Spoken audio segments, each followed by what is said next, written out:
In this video, I'm going to show you guys the transformation of this car before and after the installation of coilovers. But first, I'm going to explain to you the different options you have when it comes to lowering your car.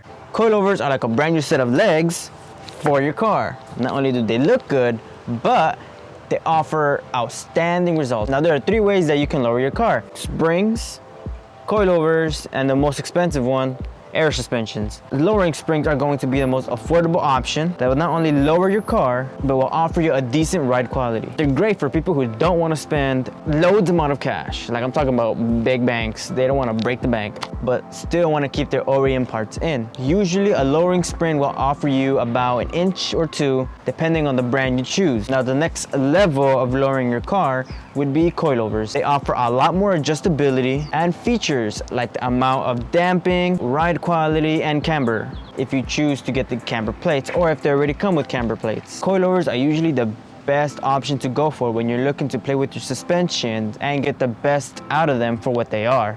It is the go-to when it comes to performance and overall looks. Nothing can beat it. And finally, the final stage, or I like to call it the next level, the final level, are air suspensions, because it is going to break your bank. You are going to spend your entire life savings on air suspensions that you can no longer go into retirement, because now you have a car that can go up and down with the push of a button. An air suspension consists of 4 replacement struts with an airbag replacement of the coilover spring. The one thing that separates air suspension from the rest, drum roll please.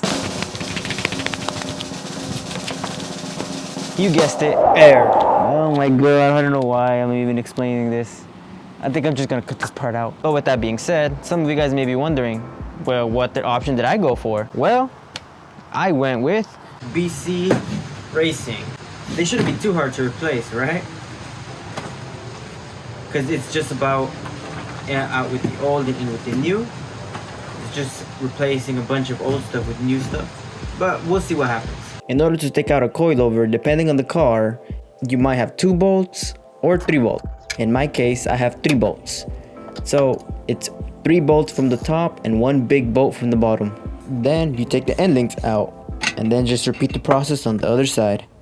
Now you have to work on the back, the rear suspensions. Now when I went to start on my rear suspensions, I've noticed that my shock absorbers were deteriorating. So I took the carpet out from the trunk, took the sound deadening out, and the 2 bolts attached to it, and voila. So once I finally took them out, these were the results. I really did need new ones. Look at that, just like touch it and it falls. What? I'm not kidding, look at that. It's dangerous. It's a good thing I'm switching and upgrading. Now if you guys are wondering, I did get rear extenders, and this is what these are. Now with the coilovers installed, now it's the moment you all been waiting for. A quick little side note for the people who don't know why there's woods underneath my car. So basically the woods are there just to add a couple inches to the car so that I'm able to remove the floor jack, or else it'll get stuck, and in some cases this might happen. But that aside, these are the results after the installation of coilovers. But now it's time to get all scientific. So this is before coilovers. And we see that from the top of the tire to the bottom of the fender, it's around 2.5. Compared to the ride height after coilovers, it's about 1 inch or so. So to summarize, my BC coilovers had a height difference of approximately 1.5 inches. Now I know 1.5 inches at a distance isn't that much, but when you get close, you can really tell the difference. Now judge me all you want, but I think a lowered car with stock rims looks a lot better than a car with stock height and aftermarket wheels. Okay, so now that we finished installing the coilovers, it's time for a couple of tests. Okay, so the first test is going to be moving your tires from left to right just to make sure nothing is rubbing. Easy, right? If nothing is rubbing, then great, it's time to move on to the second test. The second test is the driveway test. We want to make sure that you're able to get out of their driveway. Because if you can't, well then...